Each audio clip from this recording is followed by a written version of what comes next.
Zik FM, ma radio,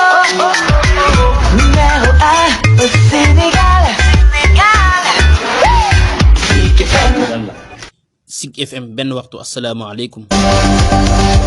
li gën a fës ci xibaar yi bokk nañu màggalu Sëriñ Abdul Ahad gi ñu amal fële ca Touba mboolem njaboot gi yëpp di ko fàttaliku waaye rawatina fële ca Touba Palais nga xam ne Cheikh Mortar Fall moo fay woote di ci woo mboolem taalibe yeeg xarit yeeg soppi waaye di wax ne kat amul benn bis bu may bis bi rekk la am dañuy dem Touba fekk fa Serigne Saliou Sarr moom moo ñu taatal na kàddu Cheikh Mortar Fall. asalaamaaleykum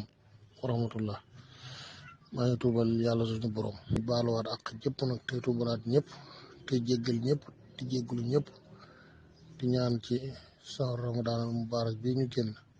lépp loo xam ne def nañ ko ci aw yiw yàlla nañ suñu borom ful def ko ay xewlu yu bare tasaare ko ci mbokki jullit yëpp mbokki taalib yëpp bu loolu jàllee tamit ñu leen di fàttali bis bi nga xam ne amuñu benn bis bu ko gën a kawe ci ñun bisu màggalu Cheikh Abdoulaye Lahad tombeeg talaata le 24 moo koy fàttali mbokki jullit yëpp di ko fàttali sama xarit yëpp di ko fàttali sama soppi yëpp di ko fàttali taalibe yëpp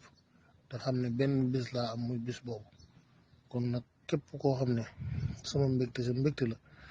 maa ngi la ciy woote di la ci soññ képp koo xam ne daal sa mbégte suñu mbégte sa mbégte la ñu ngi la ciy woote di la ci soññ wasalaamaaleykum wa rahmatullahi taala wa barakatuhu maa ngi tuubaat nag bu baax tey tuubal ñëpp